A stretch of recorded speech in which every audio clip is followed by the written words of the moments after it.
Hi, everybody. Welcome. I'm going to get our guest here, Dr. Wolff. So if you'll give me just a moment, I'm going to invite our guest.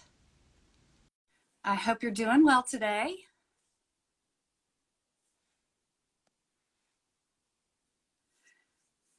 I see we've got some joining, and I appreciate your presence today. I'm looking forward to our conversation.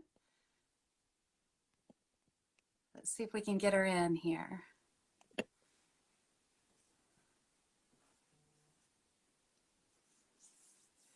Here we go. Give us just a moment, Takes a little bit to get this tech stuff going.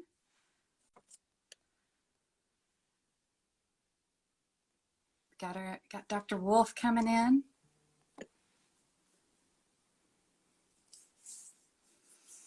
Hope everyone's doing well today, and I hope you're enjoying your day. Here we go. I'm excited to have Dr. Wolff. Yes, excited to be here. What a pleasure it is. Thank you. And I want to thank our audience today for joining. We're going to talk today about spring allergies, inside that with how it affects asthma and asthma flares. My name is Bruner. I'm a practicing PA. I'm also a clinical educator with Thermo Fisher Scientific.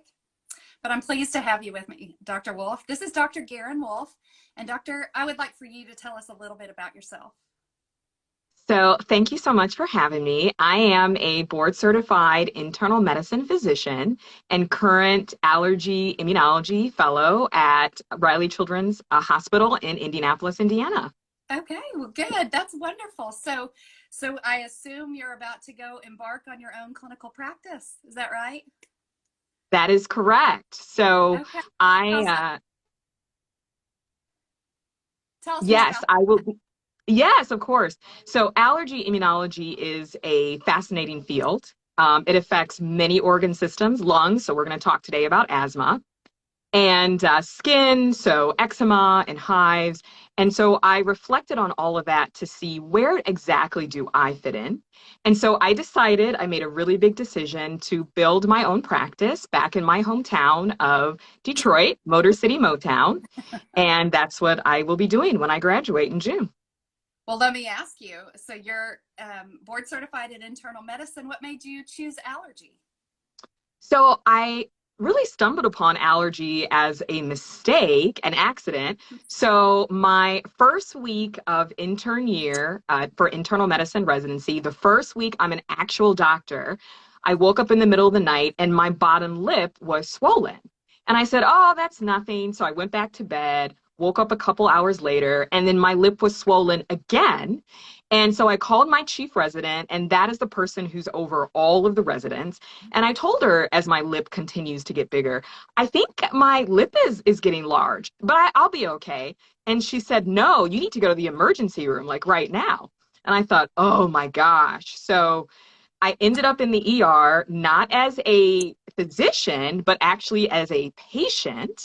And yeah, so they gave me Benadryl, they gave me Pepsid, and they sent me to an allergist. They made a referral to an allergist.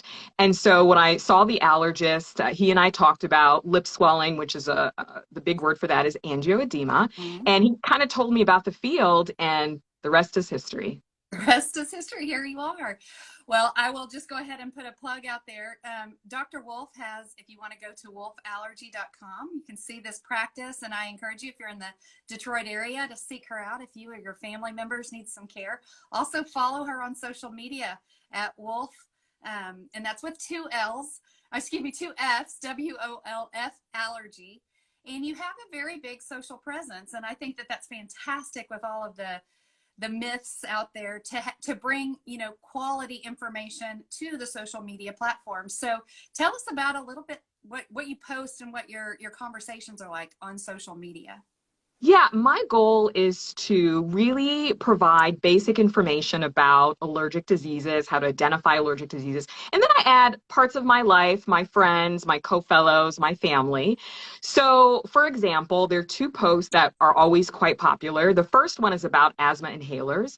And asthma inhalers come in all shapes, all colors, they can be powder, they can be aerosol, super confusing for people. So I have created a lot of posts talking about proper technique for the discus, which is like shaped as a circle, and the other forms. The second post, which actually is my most popular post, was about Crisco vegetable shortening. Crisco? I know. And I that's know. okay. Okay. Yes, very interesting. And we're talking about the Crisco in the tub with the white shortening. So in allergy immunology, one of our gold standard textbooks is called Middleton. And in the Middleton textbook, in the chapter for eczema, they mention Crisco.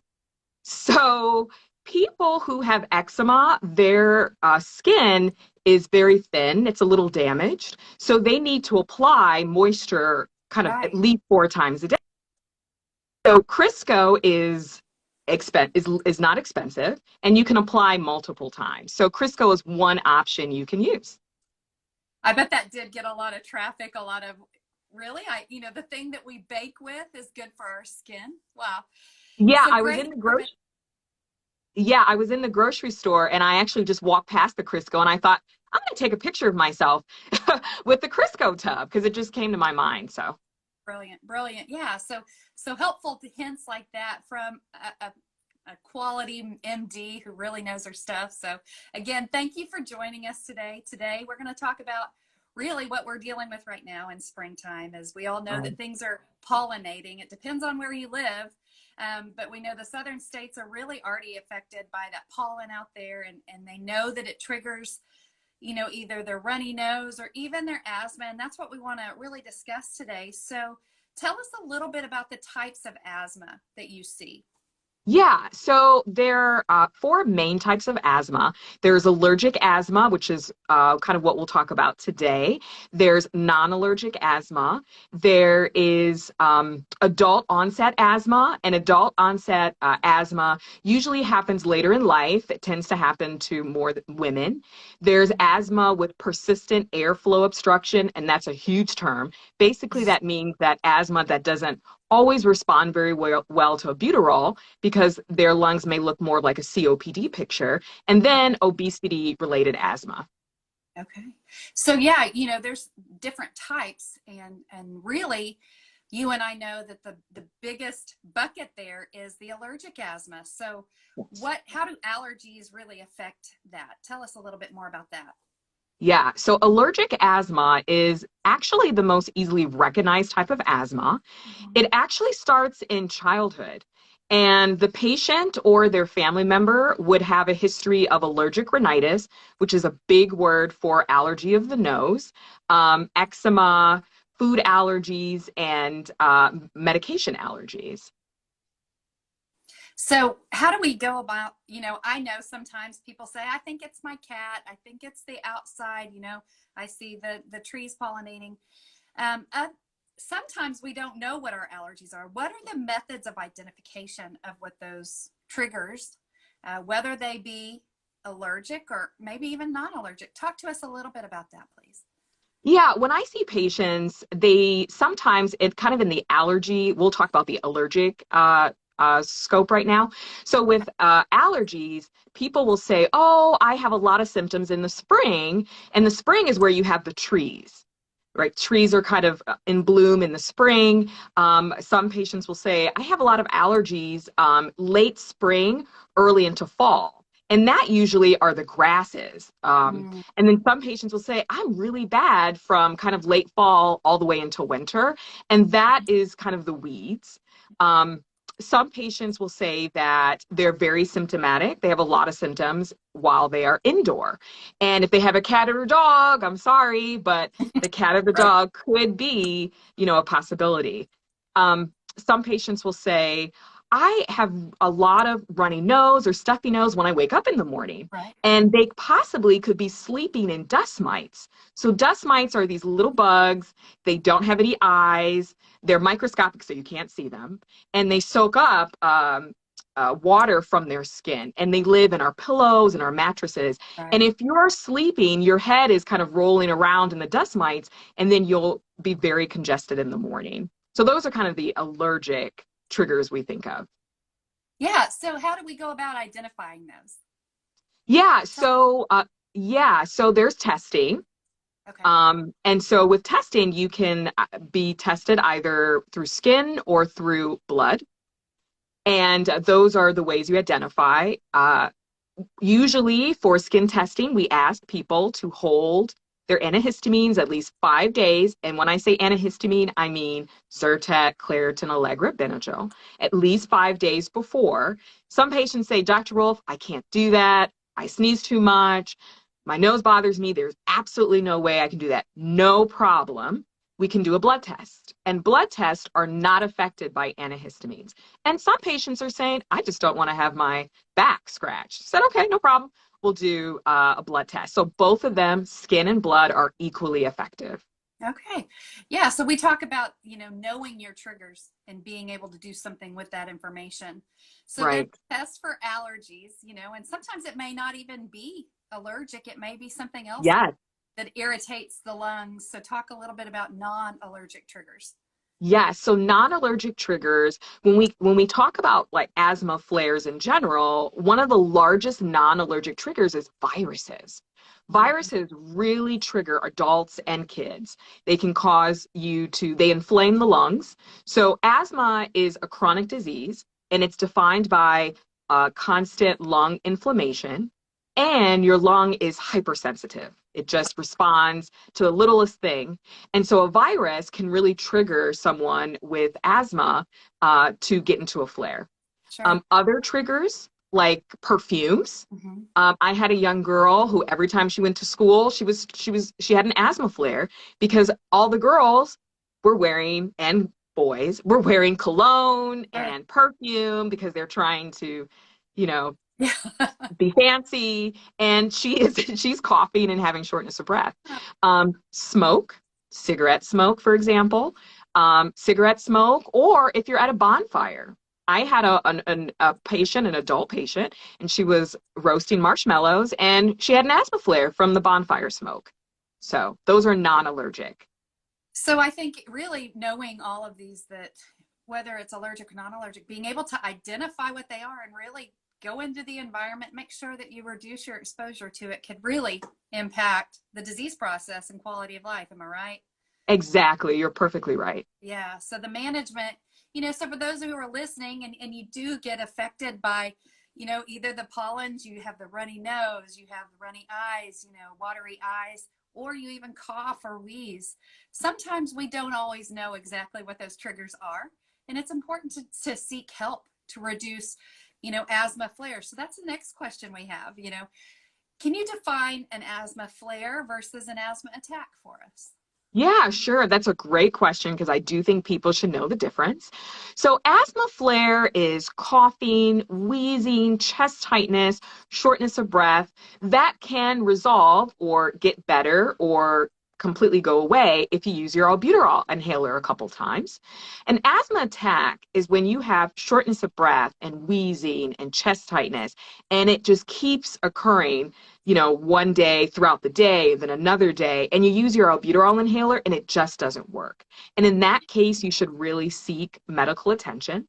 And for a lot of patients with asthma, most patients with asthma should have an asthma action plan, which Mhm. is a plan that is created between the patient and their provider, whether it's the physician or physician assistant like Tara, or nurse practitioner, to discuss what happens when you do have a flare versus what happens when you're having an attack.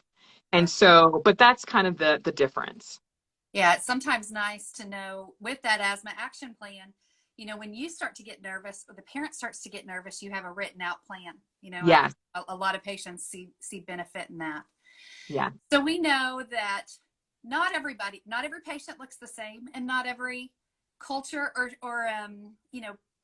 even regional areas. So I'm in Arkansas, you're in Detroit. Those subsets of patients look differently. I know you have initiatives, and I've yeah. read some on your site and we've had some conversations. Tell us about how you're reaching out to the underserved. Yeah. So one of the reasons why I decided to go back to my hometown of Detroit was first to really be the premier allergy practice in Detroit. Listen to patients, provide compassionate care, comprehensive care, care based on guidelines, but also to reduce the burden of asthma that disproportionately affects some minority population. So Detroit is has the 16th highest rate of asthma.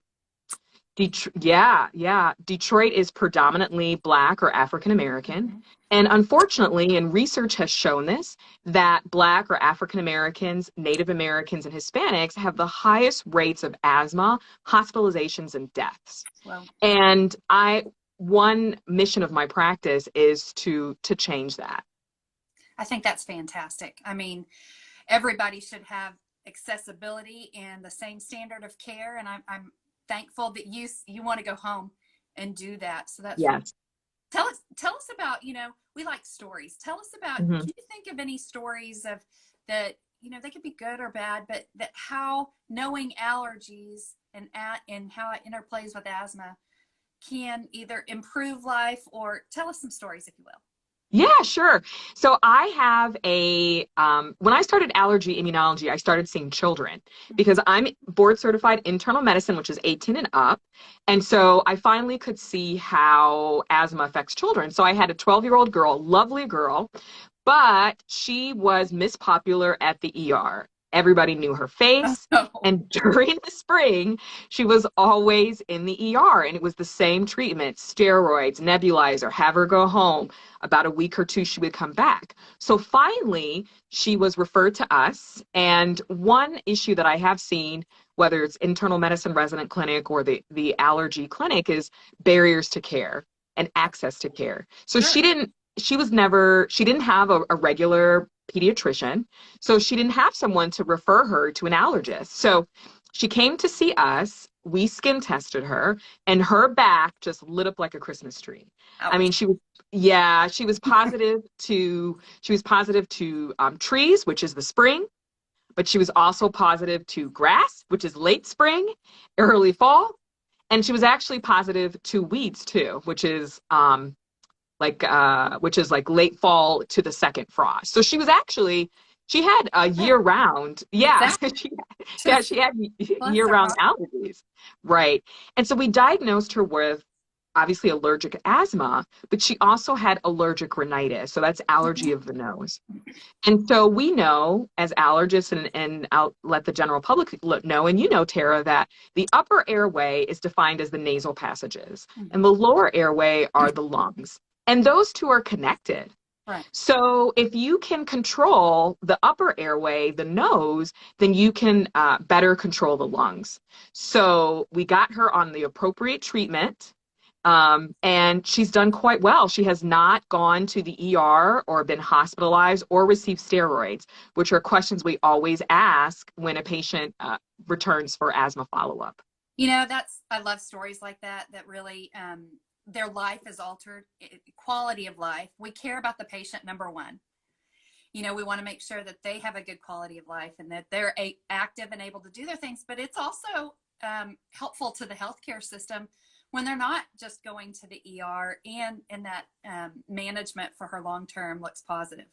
Yes. Yeah, she was very happy. Quality of life is great now. Isn't So, that, isn't that great? So what a great story that is, to have the access to care, but also know, what she has to be vigilant. And when she goes outside, we have to watch pollen. yeah. There's something that I watch for my daughter. She's an atopic girl. I thought she was going to have asthma when really it was just the upper airway causing her to wheeze at times. This is her season. So just the other day I said, Yeah. let's get your nasal spray out. And she said, yeah, I've been sneezing in class today. So, it really does help to know when those pollens are prevalent, and how to manage them. So Yes. testing really is important. Yes. So Yes. yeah, you know what? I want to encourage our audience here to have any questions. So there has been one question, and it's going to go back to your story with your lip swelling. So do you know what it was that caused your lip to swell? We had the question from our audience. It's so interesting because that the day before, I had eaten after hours at the doctor's lounge, which is where residents will go after hours. We don't want to interrupt the physicians in the morning. And I had chicken and banana. And I said, now there's no way I can be allergic to chicken and banana. I always eat chicken and banana. So you can actually skin test or blood test. The allergist I went to did not have any skin tests for chicken and banana. So we did a blood test of chicken and banana. And he said, it wasn't that. You're not allergic to those things. But he said 30% of people would have a swelling or hive episode in their life, and they may never have it again. And so just idiopathic, meaning that's the medical term for we just don't know what's going on. Right. And I just had an idiopathic episode of swelling of my lip. And my treatment was basic antihistamine, Zyrtec, and it has never happened again. I was just going to ask, have you had bananas or chicken since then? I'm sure. I have had banana and chicken multiple times. In fact, I had bananas yesterday, and I am perfectly fine. See, sometimes we just, testing can give you that confidence. You don't have to avoid some of those things. We have a question here. Let's see. How do I help a friend when I see them beginning to have an asthma attack? Very good question. That's a very good question. So if your friend has a inhaler, if they have an albuterol inhaler, I guess there are two questions. If your friend actually has asthma, then you would have them, you start using their albuterol inhaler, 2 puffs every 4 to 6 hours. I mean, you can definitely do 2 puffs. And then if they're not feeling good, a couple minutes later, do another puff. And if they're, either an adult or a child, you'd want to, call their provider. If they haven't had a diagnosis of asthma, definitely, and they don't have a puffer, you should definitely call, 911 because you're not quite sure how bad this asthma attack is going to go, or go to an urgent care. Right. Yeah. The asthma action plan is good. It tells you maybe increase your inhaler, maybe, always know what your triggers are, so if you are avoid cat and dog at all costs. But if things get bad, breathing's not something to mess around with. So always seek care if you cannot breathe. Very good question about, sometimes you feel helpless as a bystander or a parent or a friend. And so sometimes you just have to seek that care immediately. But we urge all of you, who are listening, who know somebody who has, maybe they have this chronic cough, maybe they haven't been diagnosed, to seek care and make sure that they have that care that they need, those inhalers, like you said. So great information. We know quality of life is important, and there's tests for that. And even simplified tests, go see your allergist. You can ask your primary care doctor sometimes, just maybe this simple blood test could help manage. But we know the need for allergists, and I'm so thrilled that you have this passion to go after allergy because, the numbers are low for allergists. There's last stat I heard was less than 4,000 in the United States. That is correct. Yes, we are a very small specialty. We are the smallest internal medicine specialty. Right. And a lot of people don't know that we exist, and that if you have hives, if you have eczema, if you have asthma problems or allergies, come see us. Right. And Tara, I did want to bring up one thing. I actually saw a patient recently. It was an adult patient. And he had runny nose, postnasal drip, which is that hard feeling of liquid down the back of your throat. But he would only have these symptoms at work. Only would have them at work. He had a new work environment. There was a lot of dust. It was very dirty. So, of course, we tested him to make sure he had any environmental allergies. And his test was completely negative. And people get so upset when their environmental allergy test is completely negative. And they say, Dr. Wolff, but I have these symptoms. I have a runny nose and I have postnasal drip and my asthma will flare. And I say, don't worry. You are not making this up. What you have is called non-allergic rhinitis or non-allergy of the nose, which means you have all the same symptoms that an allergic person would have: runny nose, sneezing, postnasal drip, but your triggers are not trees or weeds or grass. Your triggers are particulate matter in the air. So humidity or dust in the air or moving from outdoor to indoor. or perfumes Pollen, or or excuse me, the air quality. yes, Yeah. exactly, exactly. And so those were his triggers. And he would have an asthma. He also had asthma, so he would also have asthma flares at work because those are the things that would trigger him. So we do, again, as Tara mentioned earlier, we have these allergic triggers and these non-allergic triggers. But just if you have a skin test that's negative or a blood test is negative, we know you are not making this up. We know this is not just in your head. This is real. Yeah, there were times where I would have lost bets. Yeah, Tested patients, I would have said, I'm sure it's the cat. And I would have, but right. there's confidence in the testing. There is. That is So correct. Yeah. yeah, we call it the power of the negative. You know, we Yes. know, okay, we need to be looking for another source. So this has been a great conversation, Dr. Wolff. I think there's been a couple more questions. Let me see if, do you need a prescription for an inhaler? That's a really good question. Yes, you do need a prescription for an inhaler. You do need a prescription for inhaler. And one of the reasons probably is we don't want people overusing an inhaler, just grabbing it for any reason, because an inhaler, a rescue inhaler like albuterol, can increase your heart rate a little bit. So we don't want someone just buying an albuterol over the counter and just kind of using it all the time. And we'd like to be able to know if people are having symptoms and so forth. That's right. Very good information. It's been an absolute pleasure. I encourage any listener to follow Dr. Wolff. Again, that's WOLFF Allergy on social media.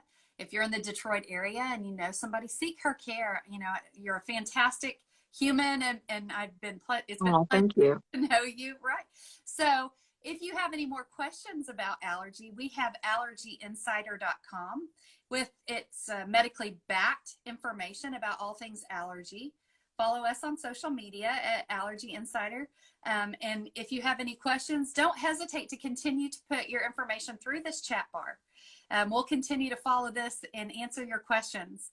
So on our next Ask the Insider Instagram Live, we're going to be talking about the oral allergy syndrome. So is it localized to the mouth, or is it something worse that can affect the whole body system? So we urge all of our listeners to follow us and join us on our next conversation. But again, Dr. Wolff, it's been an absolute pleasure. Oh, this was wonderful. And thank you everyone for the great questions. Exactly. All right. Well, we'll say goodbye for now. And again, reach out to us if you have any questions. Bye. Bye.